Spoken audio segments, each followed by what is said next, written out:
everyone in the city knew about. Richard Miller, the billionaire who built his empire from nothing. But very few people knew much about his daughter, Lily. She was quiet, gentle, and different. Lily had been deaf since birth. At her fancy private school, students admired her from afar but never really talked to her. They didn't mean to be cruel, they just didn't know how. They whispered about her wealth, her silence, her loneliness, and moved on.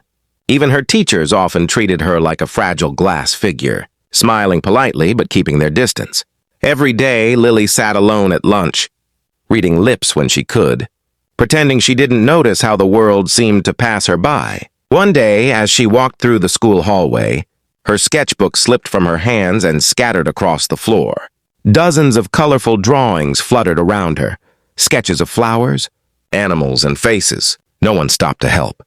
Students just walked past, too busy or too awkward to bend down. Then an older man wearing a janitor's uniform approached. His name tag read Mr. Ben. He knelt down, gently gathered her drawings, and handed them back with a warm smile. Then something unexpected happened. He began to move his hands. He was signing. "Your drawings are amazing," he signed slowly. Lily's eyes widened. For the first time at school, someone was speaking to her in her own language. You know sign language?" She signed back. He nodded. "My wife was deaf," he replied through signs. "She taught me. I haven't used it much since she passed away." Tears filled Lily's eyes, not of sadness but relief. Finally, someone saw her, not as the billionaire's daughter, but as her.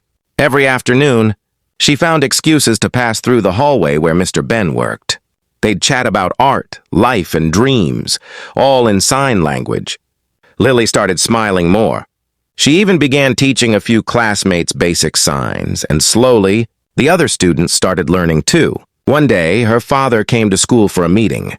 As he walked past the courtyard, he saw Lily surrounded by friends, signing and laughing, and beside her stood the janitor smiling proudly.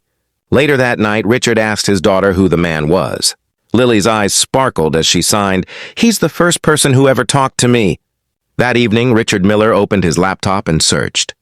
"Learn sign language for beginners." He stayed up all night practicing.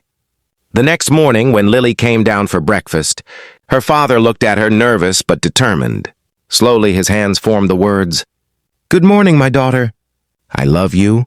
Lily froze. Then tears streamed down her face as she threw her arms around him. Sometimes it takes just one kind soul to remind the world that communication isn't about hearing, it's about listening with your heart.